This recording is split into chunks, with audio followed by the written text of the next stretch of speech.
Kicking off this list, we have Shrek or Shrek 2. Ooh, honestly, there's not really a wrong answer here because both movies are enduring classics that are so rewatchable. But for me personally, I'd have to give the tiny slight edge to Shrek 2. However, take nothing away from the original Shrek. The movie was so groundbreaking for 3D animation, revolutionizing animated films by not only breaking traditional storytelling and introducing irreverent humor, but also sparking Shrek as a huge film franchise, solidifying its place in pop culture. As for Shrek 2, I feel like it just did everything the first one did right, but even better. From the soundtrack, the story, and even having a better villain with the fairy godmother who comes across as a very credible threat. But yeah, overall, I gotta go with Shrek 2.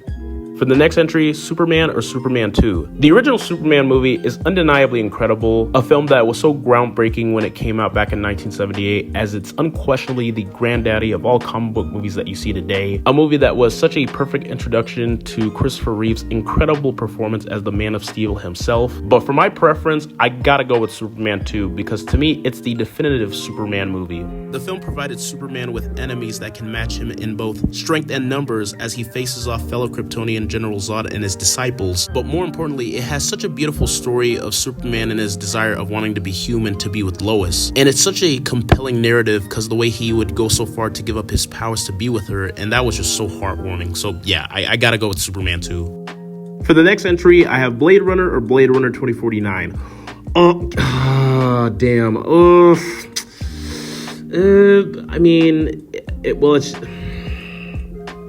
This is going to be my first pass because honestly, both films are phenomenal in their own right. On one hand, there's the original, which not only serves as Ridley Scott's masterpiece, but also one of the greatest science fiction films ever made. And on the other hand, you have Blade Runner 2049, a film that managed to exceed everybody's expectations by being just as phenomenal as the original, by delving deep further into the exploration of being human. You really cannot go wrong with either, although preference-wise, I do prefer the original. However, I'm just gonna pass on this because honestly, this is a very tricky one, so pass. For the next entry, I have Alien or Aliens. Once again, I feel like I have to pass on this because I feel like this is one of the biggest movie debates that has been going on for 4 decades, and I don't feel like there's ever going to be a clear answer. I feel like it just mostly depends on your preference. If you're all about just like sci-fi horror, then I would say go with the original. If you're all about just pure action, but still maintaining some atmospheric horror from the original, then I would say the sequel. Ridley Scott and James Cameron both did great on what they did on both films, so yeah, I have to pass on this. Next we have is Beetlejuice or Beetlejuice. Oh, definitely the original Beetlejuice. It's the film that like genuinely ranks as like the most Tim Burton-esque project that we have ever seen, as the creativity of the movie is like the high point of the director's career, as it pretty much encapsulates all the best aspects of his unique art style. From the gothic aesthetics and overall just the campiness, like it's just such an absolute fun time to watch. As for Beetlejuice, much to my surprise, I enjoyed it way more than I expected. I can understand why some people thought it was unnecessary or kind of felt like it didn't need to happen, but I feel like it did a good job of kind of like a good combination of old and new, with some of the original cast members returning, such as Winona Ryder, Michael Keaton, and Catherine O'Hara, while introducing the new with Jenna Ortega playing the character Astrid, Lydia's daughter, of course the amazing Willem Dafoe, and even Monica Bellucci as the main villain. However, the one thing that kind of holds it back from holding a candle to the original is that it kind of feels a bit unfocused at times, which is the main reason why I definitely have to go with the original.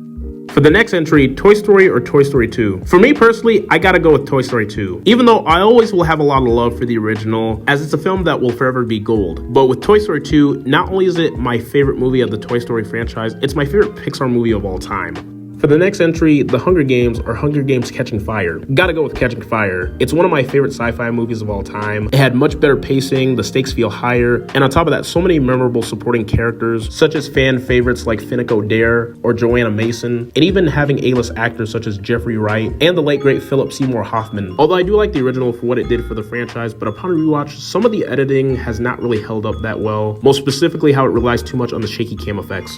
Next entry we have is Star Trek The Motion Picture or Star Trek II The Wrath of Khan. Oh, easily Wrath of Khan. The motion picture, even though I do respect what it did for the Star Trek franchise, but By today's standards, the movie just comes across a bit dated, with having some aspects that just come off very clunky. Wrath of Khan, on the other hand, not only served as a humongous improvement from the original, but it's undeniably still and will always be the best Star Trek movie of all time. Wrath of Khan not only features some of the most memorable moments from the franchise, but it also carves out its internal drama of a sci-fi masterclass with genuinely worrying threats and a sense of exciting unpredictability. So yeah, final answer, Wrath of Khan by far.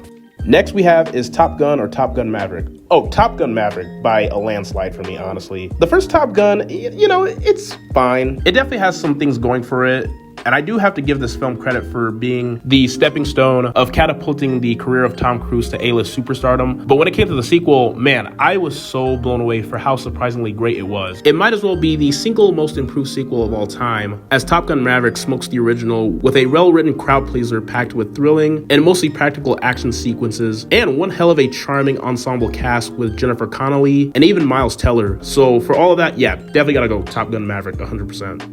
Next we have is Spider-Man or Spider-Man 2. Even though I will always have a soft spot for the original, as it was the film that shaped the modern superhero genre for what it is today, with so many memorable performances, including Willem Dafoe's show-stealing performance as the menacing Green Goblin, and of course the iconic upside-down kiss. But y'all know I'm gonna go with Spider-Man 2, because I mean, it's been very clear from the jump for anybody who's been following my channel that it's my favorite movie of all time, a movie that means so much to me. I just adore everything about Spider-Man 2, from Alfred Molina's complex performance as Dr. Otto Octavius, and of course the iconic train sequence, which I always define as peak cinema. But yeah, you already know my final answer is Spider-Man 2, because it means a lot to me.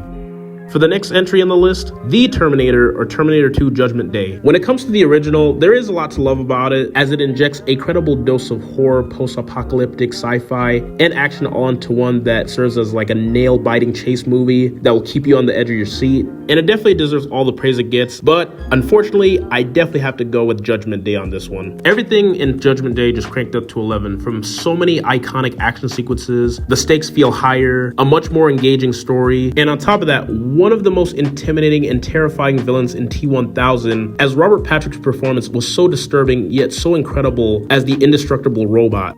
For the next entry, Home Alone or Home Alone 2 Lost in New York. Definitely gotta go with the original Home Alone. Although, you can never go wrong with Lost in New York. I think it's just as equally as iconic and rewatchable as the first. Well, some may call it a rehash of the original, but I feel like for me, Lost in New York is the rare sequel that successfully duplicates the formula of the first, but also sprinkling some new things to it. Especially when you have the addition of the amazing Tim Curry himself. But in the end, I gotta go with the original.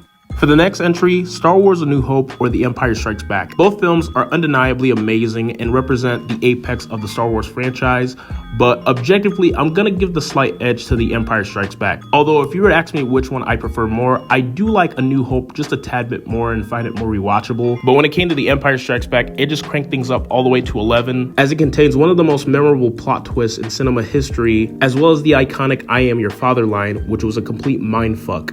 In saving the best for last, we have The Godfather or The Godfather Part 2. God damn.